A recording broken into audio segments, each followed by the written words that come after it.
merci bien tout le monde. Mesdames, messieurs, bonsoir. Merci d'être si nombreux avec nous ce soir. Ça me fait un très grand plaisir. Merci d'abord au Conseil pédagogique interdisciplinaire du Québec et à sa présidente, Mme Catherine Boisvert, pour l'invitation et pour l'accueil également. Un accueil d'abord dans la revue Apprendre et enseigner aujourd'hui, le numéro de décembre 2020, où a été publié l'article dont il va être question ce soir, donc la crise de la COVID-19, une occasion de repenser le temps scolaire.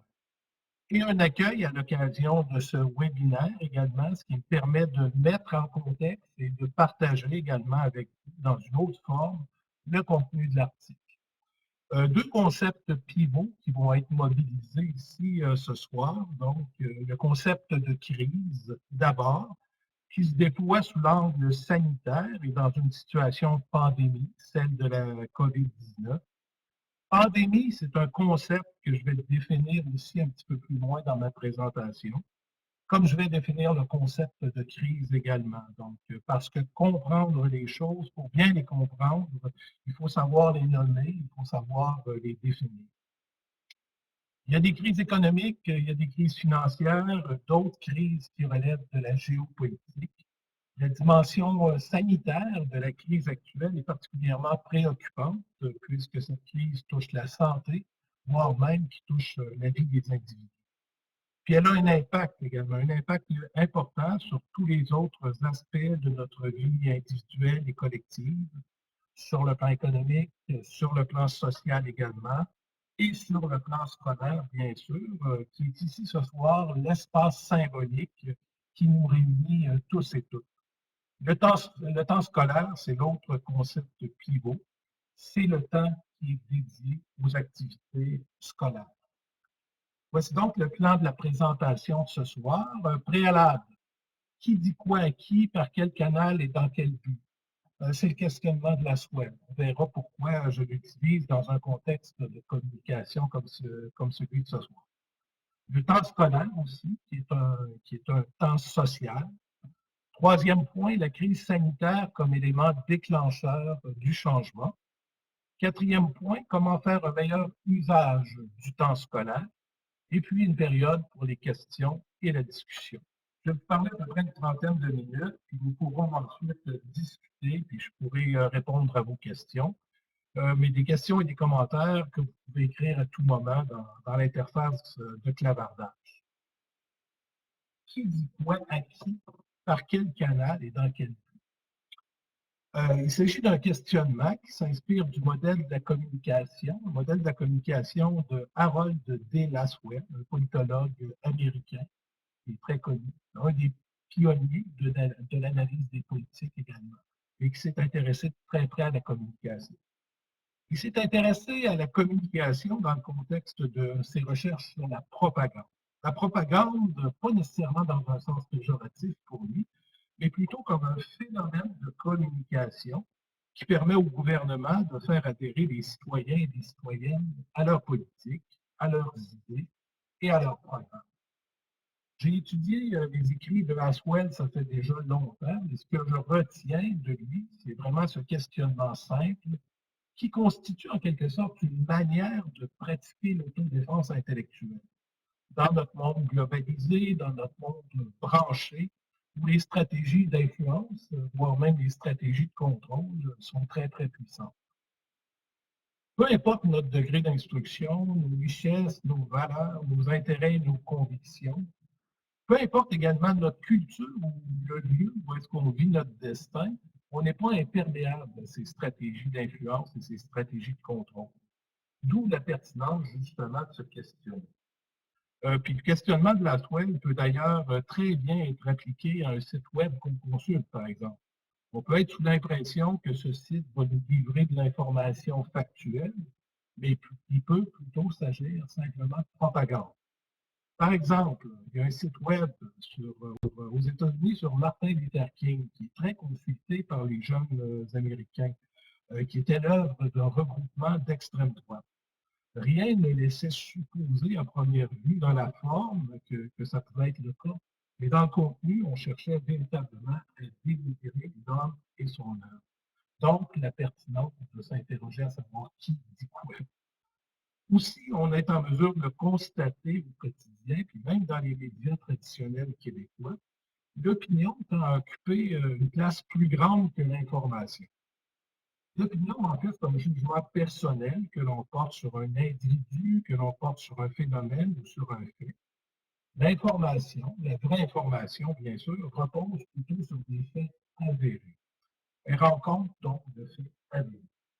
Comment distinguer l'information de l'opinion? Ben, c'est pas simple. C'est ce que cherche à faire, par exemple, une émission que sans doute certains d'entre vous connaissez, les décrypteurs à Radio-Canada, ou encore le détecteur de rumeurs de l'agence Science Presse. Il y a beaucoup de personnes qui s'adressent à vous dans un contexte de communication, qui vont chercher à simplement vous vendre un produit ou encore une idée. Donc, il faut en être conscient, il faut véritablement se questionner qui dit quoi à qui, par quel canal et dans quel but. Mais je vous rassure, ce ne sera pas le cas ce soir. Je ne vous demande pas d'adhérer à mes idées. Je n'ai rien non plus à vous vendre. Puis d'ailleurs, les idées que je vais vous présenter n'ont rien de définitif, comme vous allez pouvoir le constater. Il s'agit plutôt d'un questionnement autour de deux enjeux. Donc, d'une part, la crise sanitaire qu'on vit actuellement, et d'autre part, le temps scolaire. Qui? Ben, c'est moi, je suis politologue de formation, c'est mon billet.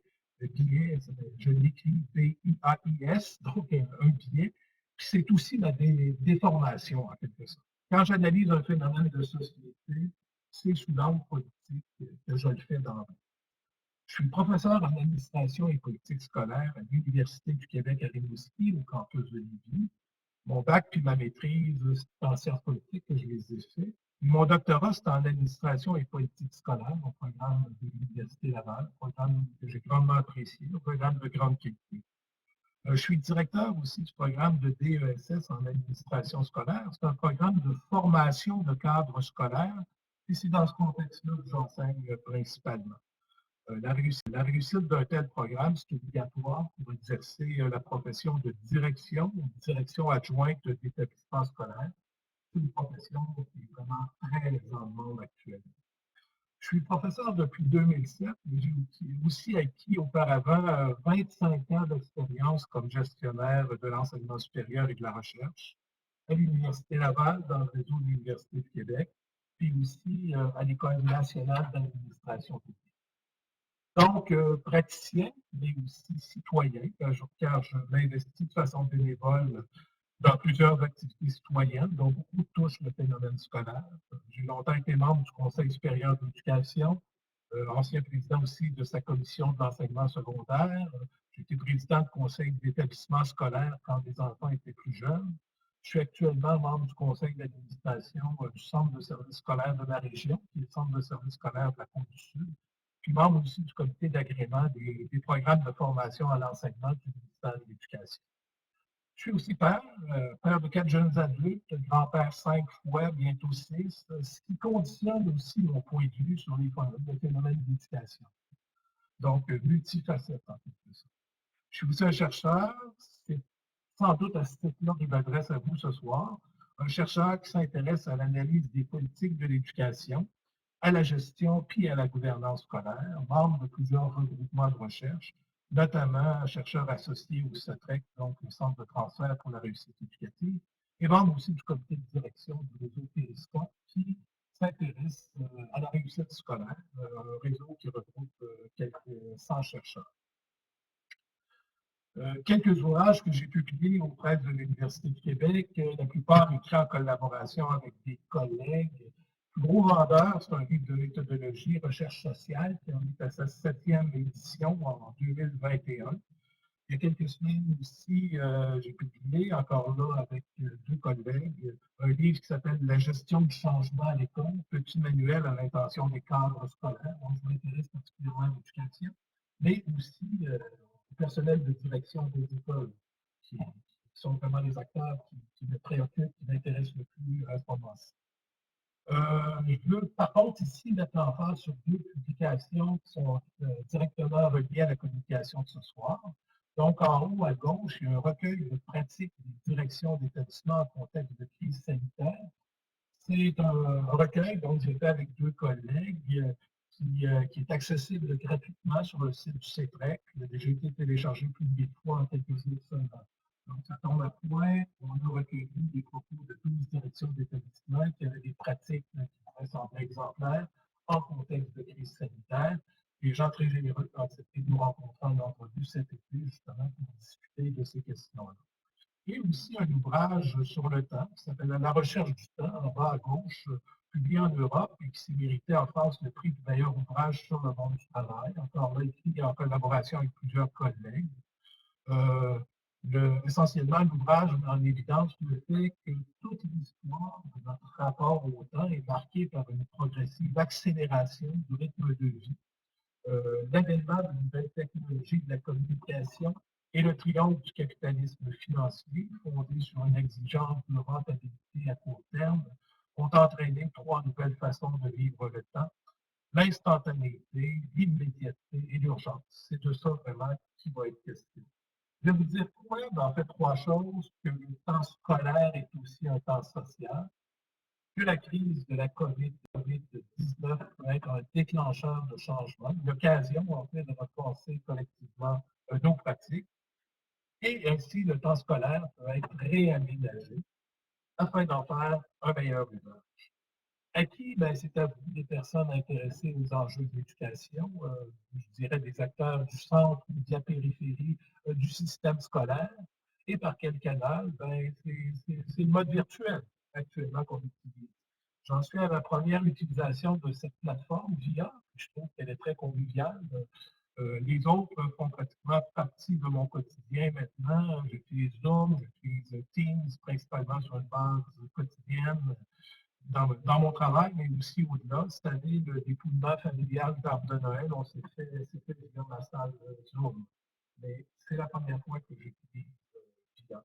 Puis je suis très content d'être accompagné par des gens qui connaissent l'interface pour pouvoir éventuellement, s'il y a des problèmes techniques, y remédier très rapidement. Donc, merci. Merci à vous. Dans quel but? Ben, c'est pour nous sensibiliser aux enjeux sociaux et pédagogiques qui sont liés au temps scolaire et pour nous rappeler que, comme acteur du centre, de la périphérie du système scolaire, on peut agir individuellement et collectivement pour développer une culture d'empowerment. On peut aussi dire en français autonomisation, on peut dire capacitation, on peut dire aussi un mot que j'aime beaucoup, agentivité. L'empowerment, c'est l'octroi de davantage de pouvoir aux individus et aux groupes pour agir sur les conditions sociales, économiques, politiques ou écologiques auxquelles ils sont confrontés. Donc, l'agentivité est la capacité d'une personne à agir sur le monde, sur les choses et sur les êtres, à les transformer ou encore à les influencer. En sociologie, l'agentivité est la capacité d'agir par opposition à ce qu'impose nos structures.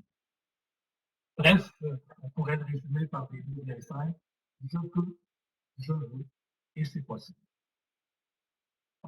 Le temps scolaire, c'est aussi un temps social. À sa plus simple expression, le temps scolaire désigne le temps imparti aux activités scolaires. Ce temps ne peut pas être dissocié du temps social qui rythme les sociétés et qui est conditionné par la culture propre à chacune. On ne mange pas à la même heure partout dans le monde, on ne se couche pas à la même heure dans tous les pays. En Espagne, par exemple, la plupart des entreprises font une pause entre 14 heures et 17 heures pour leur repas et pour la sieste. Puis les gens vont travailler encore 3 heures avant de s'arrêter vers 20 heures, vers 21 heures, pour finalement se souper vers 22 heures. Au nord de l'Europe, on soupe beaucoup plus tôt qu'au sud de l'Europe. Dans plusieurs pays d'Asie, on prend le repas du midi, en fait, on ne devrait pas dire midi, on prend le repas de la demi-journée vers 11 heures, parce que les gens se lèvent vraiment très tôt, ils prennent le premier repas du matin qui part à 5-6 heures le matin, ce qui fait en sorte que le repas du midi, ils prennent beaucoup plus tôt. En Afrique, l'heure des repas est très variable. Au Québec, les gens soupent maintenant beaucoup plus tard qu'il y a 30 ou 40 ans. Quand j'étais plus jeune, c'était sacré. 5 heures, c'était l'heure du souper. 5h30, c'était fini. C'était une bonne chose de faire, comme on disait. Et en même temps, donc, on voit à quel point c'est marqué culturellement. Il existe néanmoins des indicateurs universels de mesure du temps qui transcendent les cultures. Par exemple, la seconde est l'étalon universel de la mesure du temps. Elle est définie par la durée d'un certain nombre d'oscillations liées à l'atome de césium, mais dans notre sens commun, elle désigne plutôt une durée correspondant à 1/60 d'une minute, ce qui correspond à 1/60 d'une heure. C'est beaucoup plus simple. Un jour, ben, on le sait, ça correspond à 24 heures, soit la durée d'une rotation complète de la Terre sur elle-même. Une année, ça correspond au temps que met la Terre pour tourner autour du Soleil, donc 365 jours et un quart. Sur le plan social, par ailleurs, c'est l'année qui est vraiment l'étalon le plus commun. Donc, on s'en sert, par exemple, pour désigner l'âge biologique d'une personne ou pour marquer encore le début ou la fin d'un cycle. L'année conditionne aussi le temps scolaire parce que les programmes scolaires sont conçus pour s'adapter à ce cycle temporel. Au Québec, donc, l'année scolaire, ça débute le 1er juillet, ça se termine le 30 juin de l'année suivante. Le calendrier scolaire annuel de l'élève comprend 180 jours qui doivent être consacrés au service éducatif. Au primaire, la semaine compte 25 heures et les élèves bénéficient quotidiennement de 50 minutes pour leur poste de vie, en plus du temps prescrit pour les services éducatifs. Ils disposent de 2 périodes de détente de 20 minutes le matin et l'après-midi. Au secondaire, la semaine comprend 25 heures consacrées au service éducatif.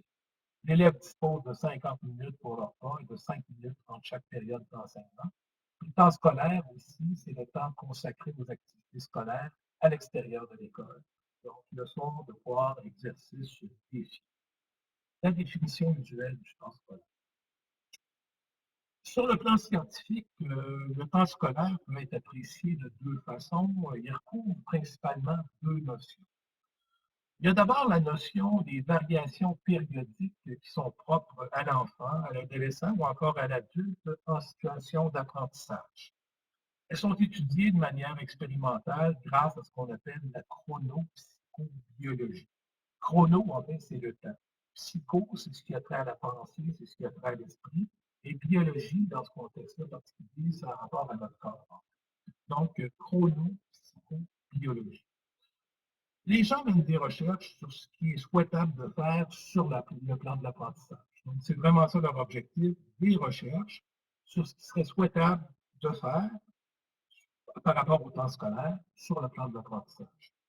Par exemple, il y a des études qui ont démontré que la première heure de la journée scolaire n'était pas propice aux apprentissages, mais qu'elle l'était beaucoup plus à la socialisation. Donc, grâce à différents devis de recherche, des devis de recherche qui sont souvent fondés sur des hypothèses qui sont elles-mêmes inspirées de théories. Donc, il est possible de mesurer ce genre de choses, de produire aussi des données suffisamment probantes pour qu'il soit possible d'en généraliser les résultats. Cependant, il faut être prudent avec toute généralisation. Sur le plan statistique, un individu moyen, ça n'existe pas. On ne peut pas généraliser les comportements humains. Donc, tout est question de contexte. Aussi, même si des études scientifiques vont démontrer que la première heure de la journée scolaire n'est pas propice aux apprentissages, ça peut s'avérer tout à fait fou dans le cas de la classe de Mme Marie ou de M. Jean. Donc, données probantes, oui, mais en demeurant néanmoins très attentif aussi au contexte. Il y a aussi l'alternance des moments de repos et d'activité scolaire, une alternance imposée par l'institution grâce à des normes, grâce à des politiques également. L'institution, c'est l'école, mais c'est aussi la famille, la société d'appartenance avec ses caractéristiques culturelles. On comprendra que si, sur le plan culturel, les familles prennent leur pas de la mi-journée à 14 heures, ben, l'école puis le temps scolaire aussi vont être ajustés en conséquence. Dans ce cas-là, il y a des sociologues, des politologues, des spécialistes de la gestion qui vont s'intéresser à ces questions en considérant les contraintes des environnements, par exemple les habitudes de vie des familles, les conditions de travail du personnel scolaire, les disponibilités du transport scolaire, la configuration, la disponibilité des locaux de classe. Ces chercheurs-là, contrairement aux autres, vont dire des recherches sur ce qui est possible et ce qui est acceptable de faire sur le plan social. Donc, la question de l'harmonisation du temps social, du temps scolaire entre les élèves et entre les enseignants, c'est aussi une dimension importante du phénomène. Il y a un temps qui est, je pense, pour... Excusez-moi de vous interrompre, Monsieur Bernatchez. Est-ce que ça serait possible de parler plus près possible du micro, s'il vous plaît? On semble avoir une petite difficulté avec le son, là, mais ça semble être mieux quand vous êtes plus près. Merci. D'accord. Est-ce que ça va mieux là maintenant? On dirait là, que ça s'améliore quand vous êtes plus près. OK, ben, je vais être très, très près. Pardon. Un temps propre à l'enseignant, puis aussi un temps partagé entre l'élève et l'enseignant. Ce qu'ils observent à ce moment-là, c'est que par rapport au temps scolaire, c'est qu'il est principalement conditionné par la demande sociale et par les contraintes de l'environnement. Donc, l'horaire de travail des parents, la disponibilité du transport scolaire, le rythme particulier d'une société selon son climat, selon sa géographie.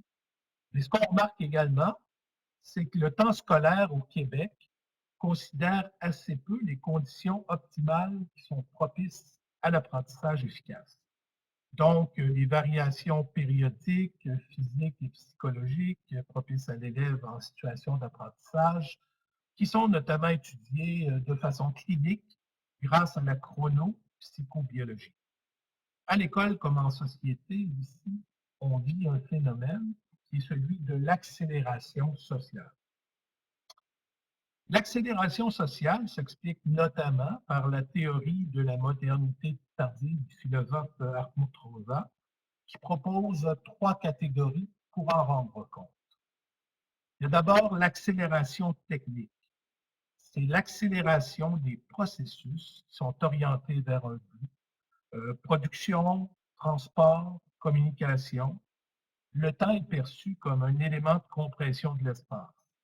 Donc, produire plus vite pour être plus efficace, se rendre plus vite d'un endroit à un autre, s'échanger des messages et de l'information plus rapidement en temps réel. Ça, c'est l'accélération technique. L'accélération du changement social est marquée par ailleurs par la vitesse de déclin des produits et des compétences, par des innovations qui impliquent leur obsolescence rapide. Nos systèmes reposent sur la production et l'obsolescence rapide ou encore l'obsolescence programmée des produits va activer la production, donc la croissance économique qui est visible. C'est la même chose avec les compétences acquises en contexte formel ou en contexte informel de formation. Elles deviennent rapidement obsolètes. Aussi, il faut les développer et il faut les actualiser de manière continue. Finalement, l'accélération du rythme de vie qui concerne l'augmentation du nombre d'expériences par unité de temps, conséquence en fait du désir de faire plus de choses en moins de temps. Travail en multitâche, c'est un exemple, mais il y a aussi toutes ces stratégies autour de l'idée de vendre une expérience aux clients, les clients que nous sommes. Donc, il nous faut, au cours de notre brève existence, expérimenter le plus de choses possible parce que dans l'esprit de beaucoup, dans l'esprit du système, en fait, une vie réussie est associée à une vie riche en expériences diverses. L'urgence, ça devient alors un fait social total, au sens où l'urgence va conditionner la vie des personnes, la vie des sociétés, la vie des institutions. Une institution comme l'école, par exemple. Elle est la nouvelle expression de notre rapport au temps, un rapport au temps marqué par l'immédiateté, l'instantanéité et la vitesse. L'urgence s'impose de devoir agir sans délai, rapidement. Comme l'explique notamment le philosophe Christophe Bouton, l'individu se met lui-même dans une situation de déficit de temps. C'est que la norme de l'urgence n'est jamais aussi efficace que là où elle est intériorisée par les acteurs eux-mêmes sous la forme de ce qu'il appelle un chronomètre intérieur. Un événement de rupture maintenant. Donc, un événement de rupture, la crise de la COVID-19. Dans l'histoire, surviennent des événements de rupture, des événements à la jonction donc de l'imprévisible et de l'irréversible. Ces événements-là provoquent des crises qui sont susceptibles d'engendrer des bifurcations. Donc, les événements de rupture ont un impact durable et structurant sur un phénomène. Par exemple, les deux grandes guerres mondiales sont des événements de rupture au XXe siècle. La crise économique des années 30 également l'est aussi, encore là, à l'échelle mondiale. Dans un autre registre, la Révolution tranquille, c'est un événement de rupture au Québec.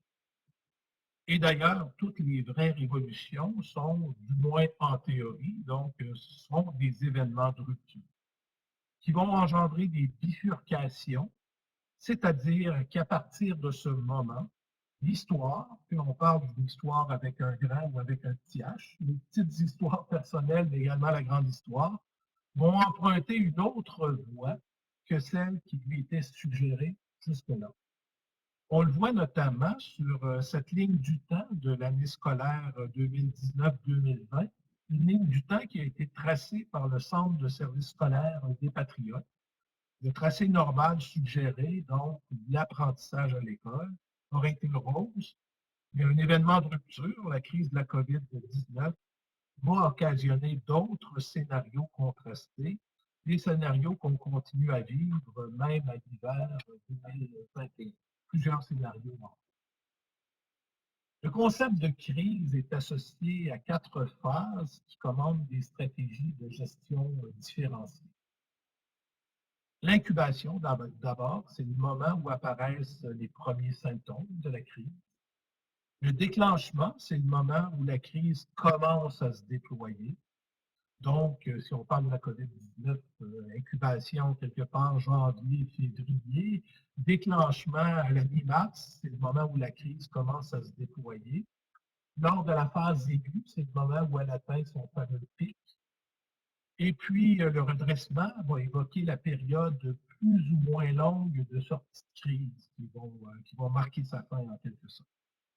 Si on est optimiste, et je le suis plutôt, on peut penser qu'on amorce actuellement une longue phase de redressement qui devrait durer tout au long de l'année 2021. L'administration des vaccins suggère cette embellie-là, de même que la diminution du nombre de cas qu'on a observé au cours des derniers jours.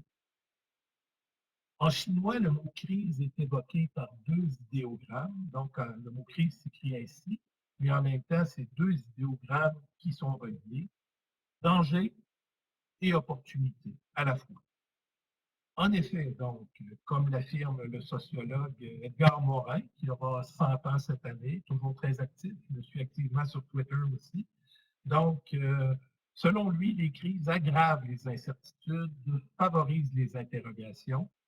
Elles peuvent stimuler la recherche de solutions nouvelles, comme provoquer aussi des réactions pathologiques.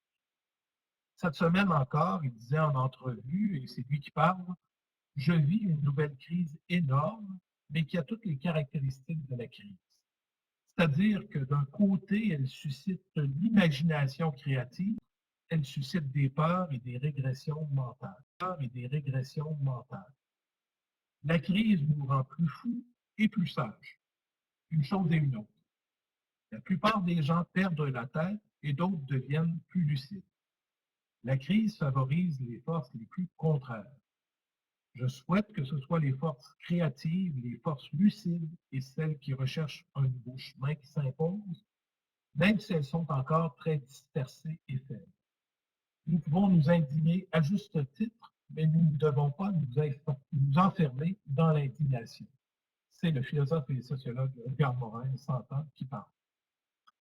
Une crise, donc, ouvre le champ des possibles, va permettre de repenser nos pratiques individuelles et collectives.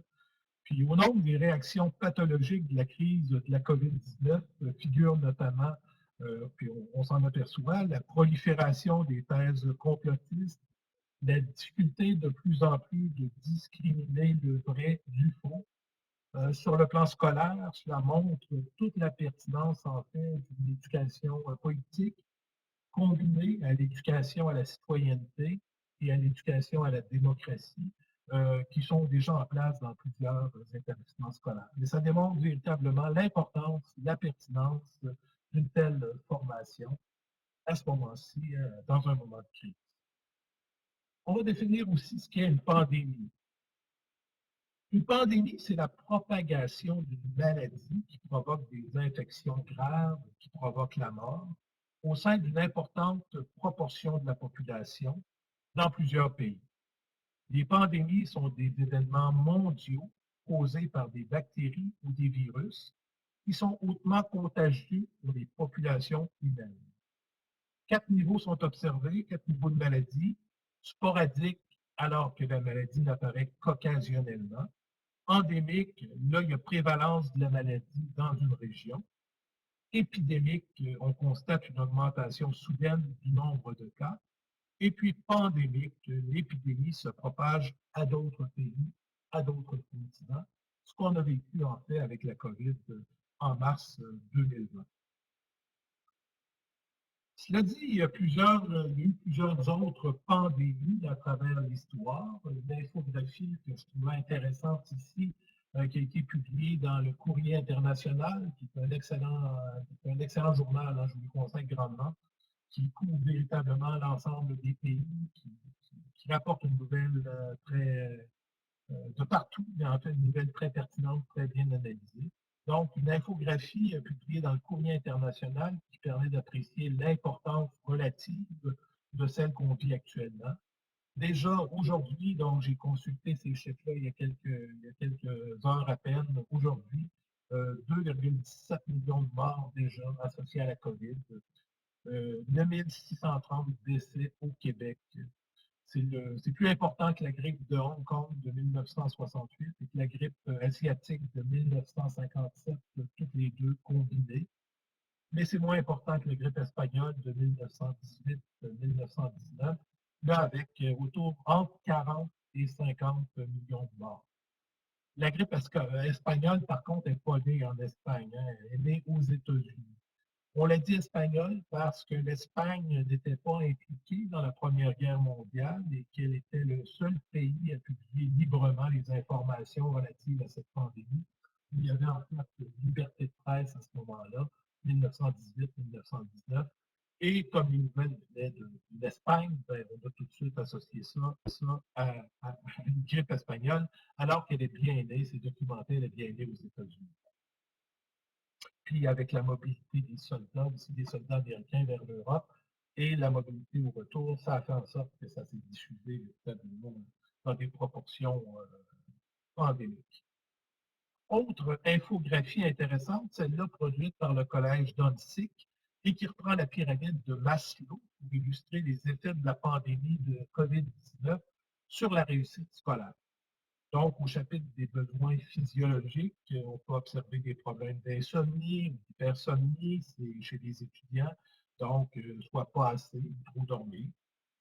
Au chapitre des besoins de sécurité, la peur de contaminer quelqu'un, la peur de se faire contaminer. Il y a aussi un élément important, c'est la perte de revenus de travail, qui est très importante aussi.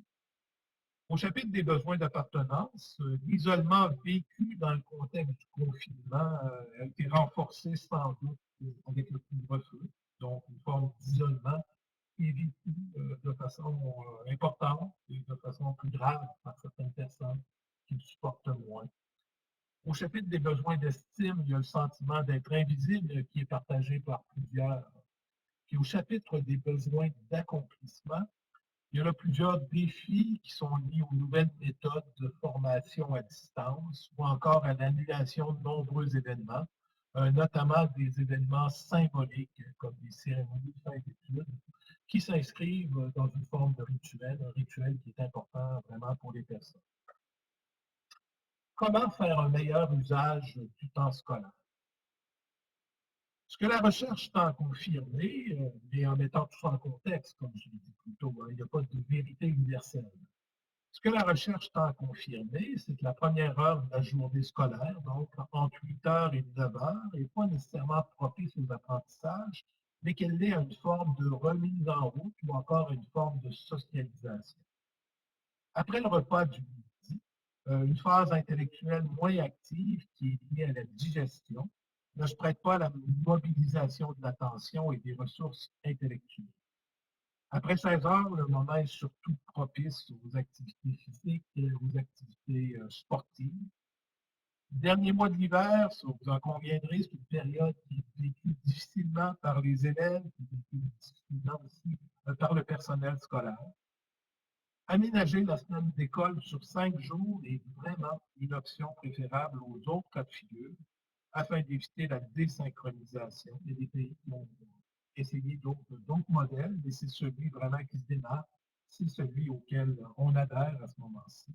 Donc, l'aménagement de la semaine d'école sur 5 jours, c'est vraiment une option préférable à toutes les autres, qui est pertinent aussi de moduler le temps de présence en classe de l'élève en fonction de son âge.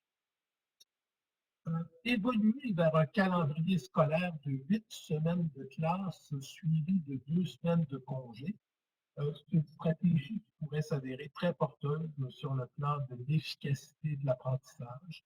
À tout le moins, c'est le modèle qui est utilisé en Australie, qui prévoit dans l'année scolaire 4 grandes sessions de classe, des sessions qui sont entrecoupées chacune de 2 ou 3 semaines de vacances. Puis finalement, la qualité du temps de présence, plus que la quantité, semble impacter l'apprentissage. Qu'est-ce qui est possible de faire? Considérant tous ces constats-là, il est possible d'agir dans la classe, il est possible d'agir dans l'école, mais aussi à l'extérieur, dans le cadre de normes, dans le cadre de politiques scolaires, afin de faire un meilleur usage du temps scolaire. Comme c'est la qualité du temps de présence plus que la quantité qui impacte l'apprentissage, la gestion efficace, de la classe, ça demeure véritablement la grande compétence à développer. Ça a vraiment été confirmé par une très vaste revue des écrits scientifiques sur la question, sur le temps scolaire notamment. Qualité de présence plus que quantité, impacte l'apprentissage, une meilleure gestion, une gestion efficace de la classe, c'est la grande compétence qu'on doit développer dans ce contexte.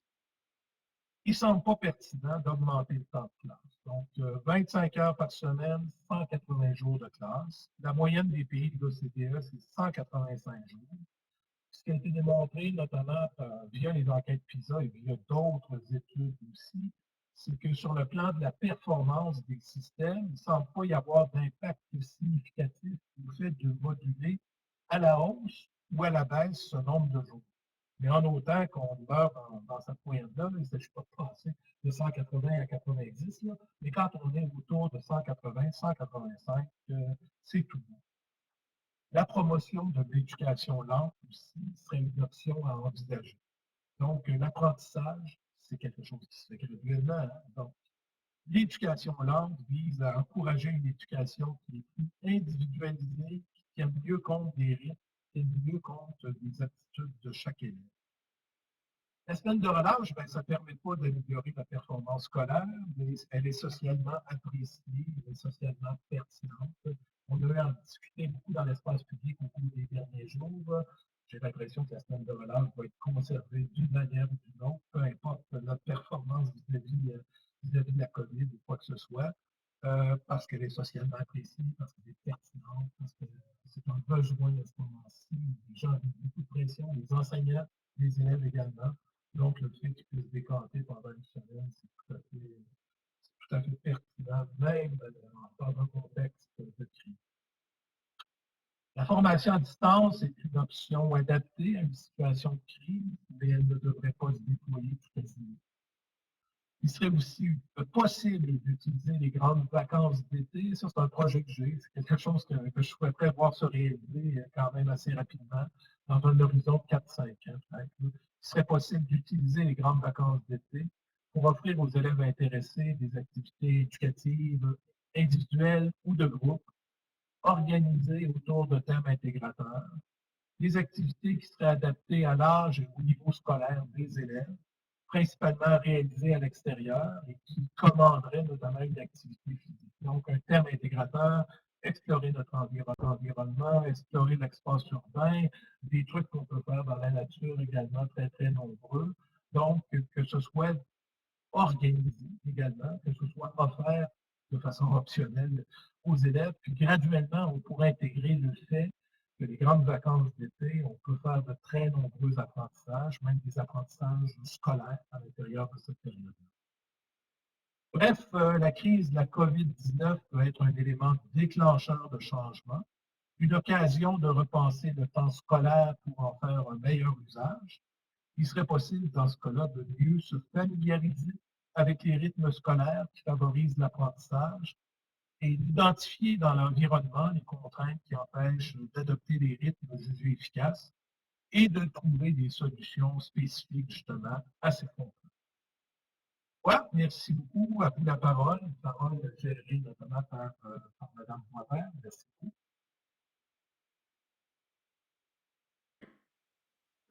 Donc, pour l'instant, on n'a aucune question qui s'est présentée dans le clavardage, mais moi, j'en ai une. Dans le fond, les décisions prises pour changer les temps scolaires sont pas rapides à prendre. Quels canaux vous pensez qu'il serait possible d'utiliser pour qu'il y ait des changements plus rapides? Je dirais que ce serait presque tous les canaux. Moi, j'ai une grande confiance, en fait, à la base, ce qui se fait à la base, dans les écoles principalement. Donc, il y a un certain nombre de choses qu'on pourrait faire localement dans les écoles, intégrer davantage ça à la culture, peut-être à la fin de l'année scolaire notamment, organiser justement les activités qui pourraient être réalisées durant l'été avec les élèves, organiser tout ça à ce moment-là. Je pense qu'on doit se prendre en main individuellement et collectivement par rapport à ces questions-là, plutôt que laisser ça entre les mains des gouvernements et tout ça. Donc, éventuellement, la plupart des changements, les politiques d'ailleurs, quand elles sont adoptées, quand on y adhère, c'est qu'elles traduisent un certain nombre de pratiques qui sont déjà en œuvre. Puis sur ce plan-là, l'imagination est au pouvoir. Donc, quand je parle d'empowerment, de capacitation, c'est en fait toute la confiance que j'ai dans les enseignants, dans les gens qui sont dans les écoles, les gens à la base, les directions d'établissement auxquelles je m'intéresse tout particulièrement, dans le contexte également des projets éducatifs de chacune des écoles aussi, où il est possible de faire de grandes choses. Être plus attentif aussi aux résultats de la recherche pour ce qui est des moments privilégiés au cours de la journée pour favoriser l'apprentissage scolaire, mais également d'autres actions qu'on peut prendre localement pour mieux utiliser le temps scolaire. Comme je le disais, ce n'est pas dans les méga changements que ça peut se faire. Je ne suis pas partisan d'augmenter le nombre d'heures de présence à l'école. Je ne suis pas partisan d'augmenter le nombre de jours à l'école dans une année, mais de mieux utiliser en fait, le temps qui nous est imparti. Et je reviens en fait sur la métacompétence que doivent développer en fait les enseignants, qui est celle de la gestion efficace d'une classe. Parce que ça nous permet de gagner un temps très, très précieux, un temps très riche, un temps de présence avec tout le monde. Donc, une classe, ça rend la classe plus efficace, plus en mesure de faire un apprentissage également. Donc, je pense que ça joue beaucoup sur ce plan-là. Donc, s'il y avait aujourd'hui pour demain, s'il y avait des grandes compétences à développer, je partirais pour la gestion de classe.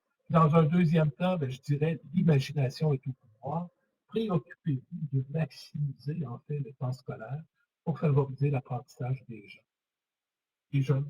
On a quand même deux questions qui sont apparues aussi pendant ce temps-là. Merci pour la réponse. Est-ce qu'on doit opposer temps propice à la socialisation au temps propice à l'apprentissage?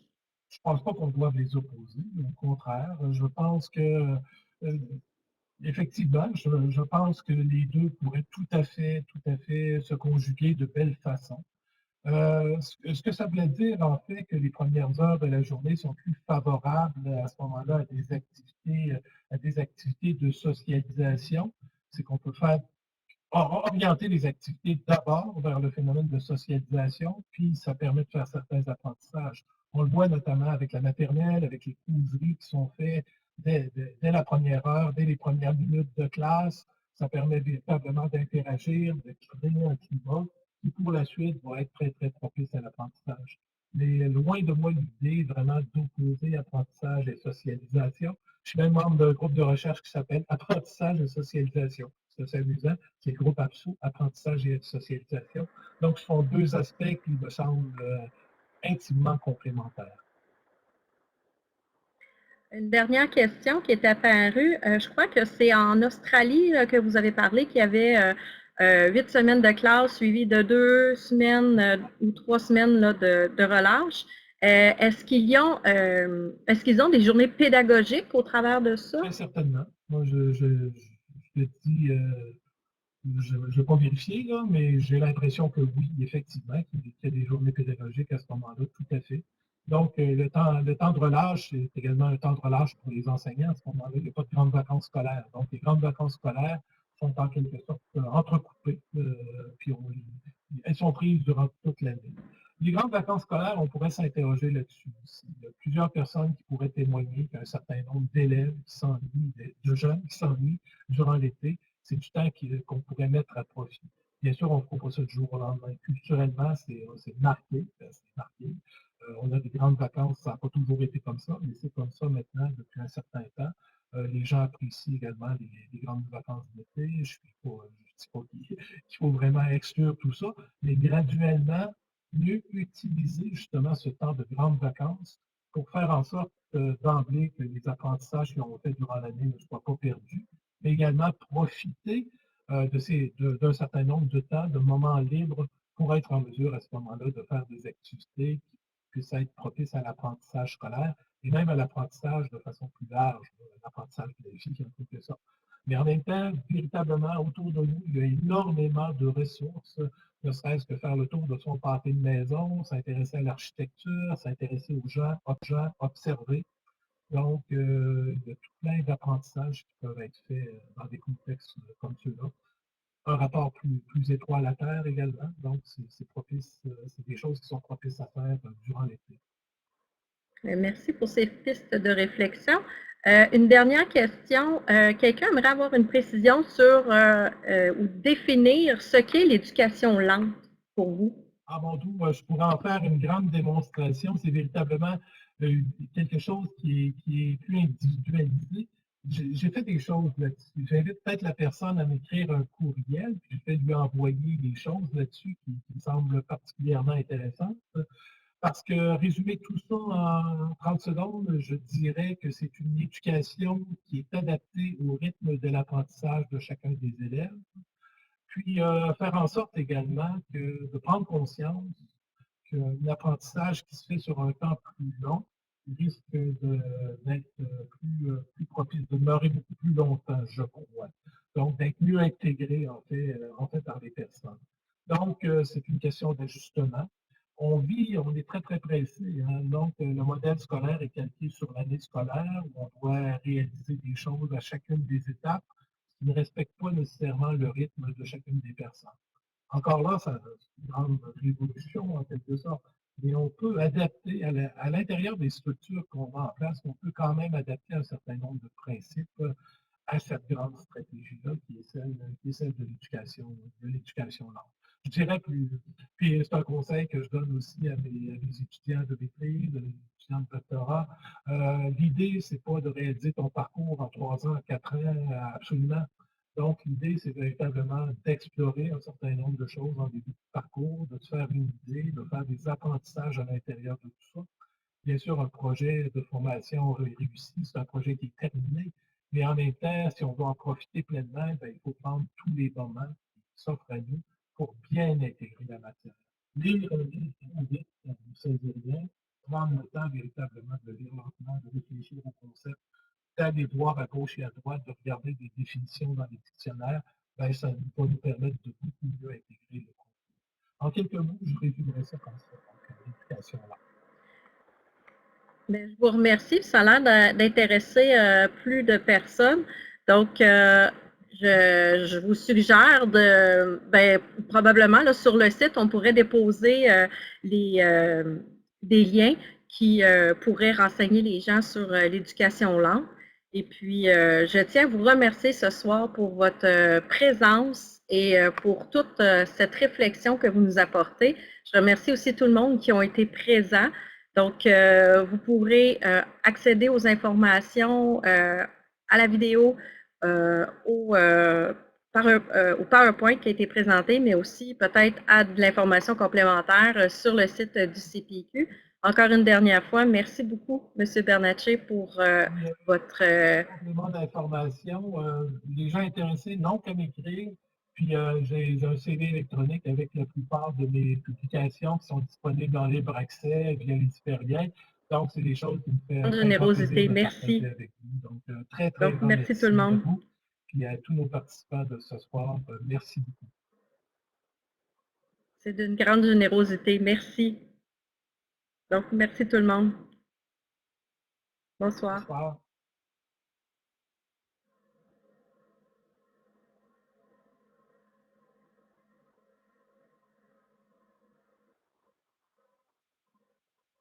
Donc, M. Bernatchez, peut-être Louise ou moi, on communiquera avec vous là, pour les informations qu'on pourrait déposer sur le site là, ou l'information complémentaire si jamais on a des gens qui s'adressent à nous pour des questions. Mais un gros merci encore. C'est vraiment apprécié le temps que vous avez pris pour nous ce soir. Ça a été très agréable. Puis merci beaucoup à M. Morales aussi qui nous a accompagnés. C'est rassurant de savoir qu'il y a une personne qui s'y connaît, qui sur le plan technique, qui est avec nous ce soir. Une très belle interface aussi. Puis, c'était bien pour le son? Oui, ça s'est amélioré. Dès que vous êtes rapprochés, là, ça allait vraiment beaucoup mieux. Parfait. Ben, un très grand merci et à très bientôt, j'espère. Bonjour tout le monde. Oui, à bientôt. Oui, à bientôt. M. Bernatchez.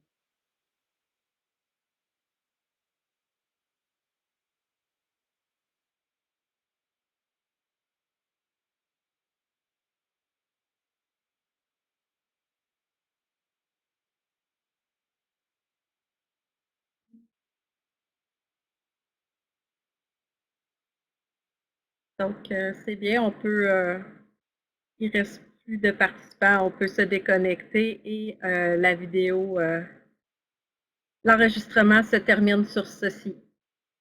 Merci, au revoir.